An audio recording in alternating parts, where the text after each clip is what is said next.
What if the human mind was originally designed to function more like a sacred temple than a distracted machine? Modern people consume enormous amounts of information every single day, yet remember very little of it deeply. Thoughts become fragmented, attention becomes weakened, consciousness becomes scattered across endless streams of stimulation. Social media, algorithms, notifications, infinite scrolling. The modern world trains the mind to remain externally absorbed while gradually weakening the architecture of the internal world itself.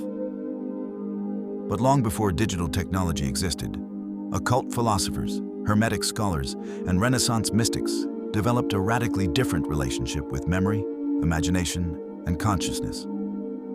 They built internal cathedrals, living symbolic structures inside the mind designed not only to preserve knowledge, but to strengthen willpower, concentration, imagination, and psychological integration itself. This became known as the memory palace. Today, most people reduce the memory palace to a simple productivity technique, a mental trick used to memorize numbers or lists. But historically, the original systems were far more profound and deeply connected to the Western mystery tradition. To figures like Giordano Bruno and Giulio Camillo, memory was not passive storage. It was occult architecture. The imagination itself was viewed as a transformative force capable of reshaping consciousness. These philosophers believed the human mind mirrored the structure of the cosmos. And by organizing symbolic imagery internally, a person could begin organizing consciousness itself. This is why Hermetic philosophy, sacred geometry, astrology, archetypes, mythology, and symbolic imagery became central to Renaissance memory systems. The goal was not simply remembering information. The goal was constructing an integrated inner world. Because the occult philosophers understood something modern neuroscience now partially confirms. The mind remembers emotionally charged imagery far more deeply than abstract information alone. This is why people remember dreams, traumatic experiences, symbols, myths, strange images, rituals, and emotionally intense moments far more vividly than ordinary daily details. The unconscious mind responds to symbolism, emotion, spatial imagery, narrative, association. The Renaissance occultists deliberately used these principles to transform cognition itself. Instead of memorizing dry information mechanically, they converted knowledge into vivid, symbolic experiences. A philosophical concept became a mythological figure. An important idea became an occult sigil burning inside an imagined chamber. A memory became attached to a symbolic altar, a cathedral hallway, a ritual room, or a sacred geometric structure. The information became emotionally alive. And this is where the memory palace becomes deeply relevant again in the modern world. Because today, people are suffering less from lack of information and more from fragmentation of consciousness. Most people consume knowledge endlessly without integrating it internally. They watch, scroll, read, forget. The information passes through the mind without becoming psychologically rooted. But the memory palace forces active participation. It transforms learning into symbolic ritual. And this changes consciousness itself. For example, imagine you are reading philosophy. Instead of passively highlighting passages and forgetting them days later, you mentally construct an ancient library inside your imagination.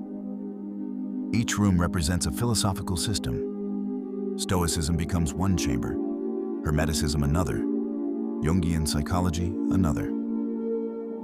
Inside each room, you place emotionally vivid symbolic images representing important concepts. A burning river for Heraclitus, a shadowed mirror for Jung, a glowing emerald tablet for Hermeticism. The information becomes spatialized, symbolized, emotionally charged. And the deeper emotional intensity makes the concepts almost impossible to forget. This is not merely memorization anymore. It becomes psychological immersion. Even more importantly, these systems strengthen concentration itself. Because building symbolic mental architecture requires sustained attention without distraction. Modern technology weakens visualization through overstimulation. But the memory palace strengthens the imagination by forcing the mind to generate internal imagery rather than consume external images endlessly. And this has enormous consequences psychologically. The stronger the internal imagination becomes, the less dependent consciousness becomes on constant external stimulation. This is why many mystical traditions valued visualization, symbolic meditation, ritual imagination, and contemplative focus so deeply. They understood that attention is power. And wherever attention goes repeatedly, consciousness gradually restructures itself around it. The memory palace also becomes useful for emotional integration and shadow work. Because symbolic mental spaces allow unconscious material to become visible psychologically. A person can construct internal temples, ritual chambers, forests, tunnels, or symbolic landscapes representing emotional states, fears, desires, ambitions, memories, and psychological conflicts. Carl Jung himself often used active imagination practices remarkably similar to symbolic internal navigation. The unconscious communicates symbolically, and symbolic mental architecture allows the psyche to externalize hidden structures internally. This is partly why ancient occult systems viewed imagination as spiritually significant rather than childish fantasy. Imagination was treated as a bridge between consciousness and deeper layers of the psyche. A gateway into archetype, symbolism, myth, memory, and transformation itself. And perhaps this becomes even more important in the age of artificial intelligence.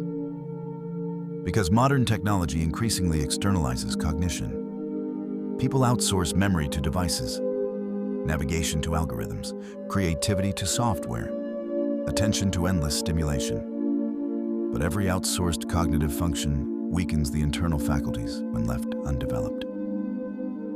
The occult philosophers feared mental passivity deeply, because a passive mind becomes programmable, fragmented, reactive, easily manipulated. But constructing a memory palace strengthens sovereignty over consciousness itself. It strengthens focus, visualization, discipline, integration, attention span, creative association, symbolic thinking, and psychological depth. The mind gradually becomes less chaotic and more architecturally ordered. And perhaps this was the deeper secret hidden beneath Renaissance occult memory systems all along. The palace was never only about memory. It was about transforming consciousness into something more unified, intentional, and internally sovereign. Because the stronger your inner world becomes, the less power the external world has to fragment it. If you enjoyed the video, please like, subscribe, and have a wonderful day.